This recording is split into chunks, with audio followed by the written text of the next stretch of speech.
Assalamualaikum warahmatullahi wabarakatuh. Nama saya Riyadatul Muna, mahasiswa UIN Aranduri, Fakultas Sains dan Teknologi, Prodi Biologi.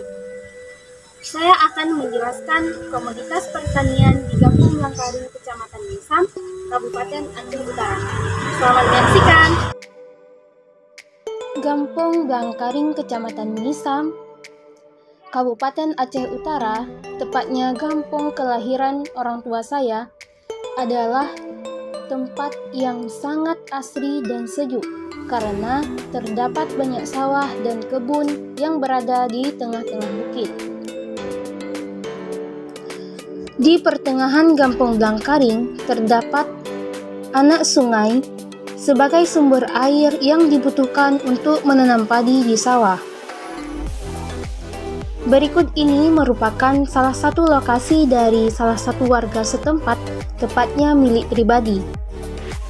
Komoditas unggulan yang saya pilih yaitu padi, karena gampong yang saya pilih didominasi oleh sawah. Padi dengan nama latin Oryza sativa adalah tanaman pokok yang sering ditanam petani. Tanaman padi ini menjadi sumber utama pangan di negara Indonesia. Padi memiliki akar serabut, batang yang beruas, daun yang panjang dengan mempunyai tulang daun di bagian tengahnya. Bunga padi berwarna putih yang terdiri dari kepala sari, tangkai sari, palea, lema, kepala putih, dan tangkai bunga. Padi juga memiliki buah padi yang lonjong dan ujungnya runcing.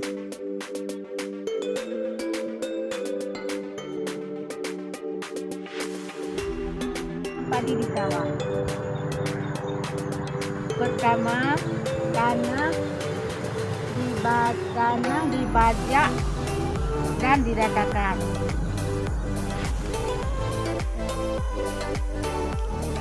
Ibu Cut Hayaton telah memulai bertani kira-kira selama 5 tahun di Gampong Blangkaring.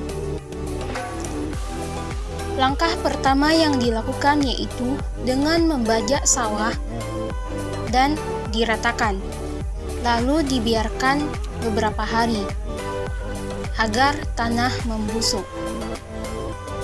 Benih padi yang dipilih adalah benih dengan varietas unggul dan berkualitas. Benih tersebut disemai di tempat persemaian selama 17 hari sampai 20 hari. Benih padi yang sudah berumur 20 hari kemudian dicabut dan ditanam di tempat yang luas. Jika umur padi kira-kira 45 hari lebih sudah mulai membunting, dan kira-kira 65 hari lebih sudah mulai sedikit agak berbuah, dan masa-masa mulai panen kurang lebih 3 bulan.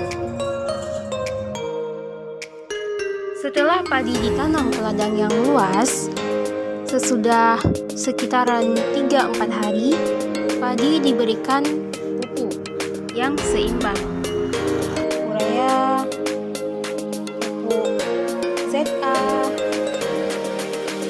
pupuk NPK, dan beberapa pupuk lagi yang berguna untuk membantu pertumbuhan padi. Setelah padi ditanam ke lahan yang luas dan diberi pupuk, tidak lama kemudian tumbuhlah gulma di sekitar batang padi. Gulma adalah tanaman yang tumbuh dan tidak diinginkan.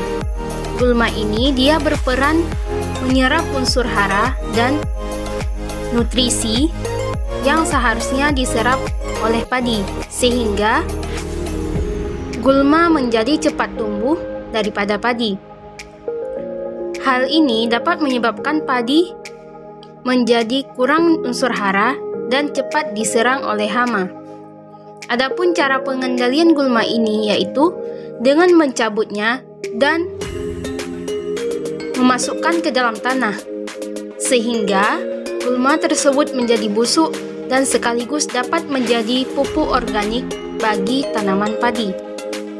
Atau dapat juga dengan menggunakan obat pembasmi hama, seperti Roundup.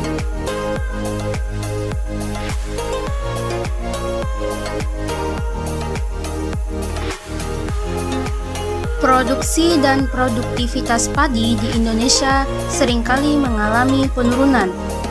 Hal ini karena iklim di Indonesia sangat menunjang untuk perkembangan hama. Selain itu, perkembangan populasi hama juga disebabkan karena matinya musuh alami akibat dari penggunaan pestisida kimia yang kurang bijaksana. Adapun hama itu sendiri sering disebut sebagai binatang perusak. Adapun hama yang pertama yaitu penggerek batang. Dengan nama lain, Scirphopaga innotata. Penggerek batang merupakan hama penting pada tanaman padi yang menyerang pada fase vegetatif yang dapat menyebabkan pucuk tanaman menjadi kering dan mati karena batangnya sudah digerek oleh larva dari penggerek batang ini.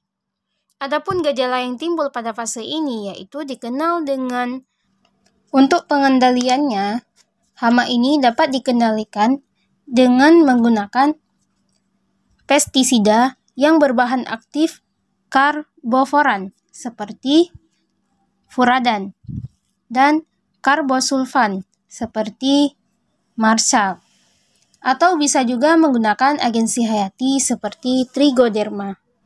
Hama yang kedua yaitu wereng coklat. Pada serangan yang berat, hama ini dapat menyebabkan puso atau gagal panen. Gejalanya yaitu tanaman akan mengering dan menguning dengan cepat.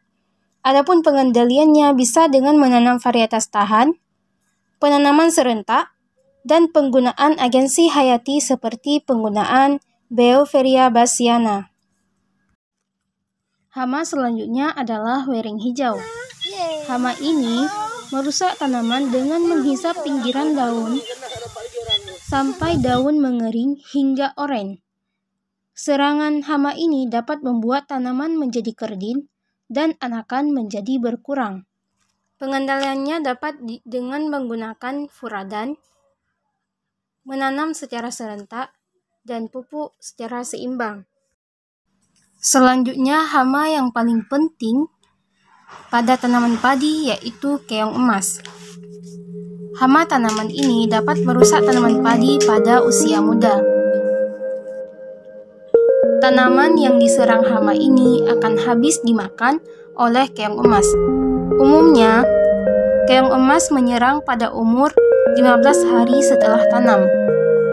Adapun pengendaliannya dapat dilakukan dengan memasang perangkap daun atau memilih secara manual dan melemparnya ke darat. Obat keong disemprot sebelum padi ditanam. Adapun hama yang terakhir pada tanaman padi adalah burung pipit dengan nama lain Lonchura puncculata. Burung ini merupakan hama penting pada tanaman padi karena pada serangan berat, burung ini dapat menyebabkan tanaman padi hingga gagal panen. Burung ini menyerang tanaman padi pada fase matang susu sampai panen. Serangan burung ini dapat menyebabkan bulir hampa, bahkan juga hilang. Untuk pengendaliannya dapat dilakukan dengan melakukan penjagaan di setiap jam 6 sampai jam 11 pagi dan jam 2 sampai jam setengah 6 sore. Demikianlah penjelasan saya mengenai komoditas pertanian dan pembelangkanan kecamatan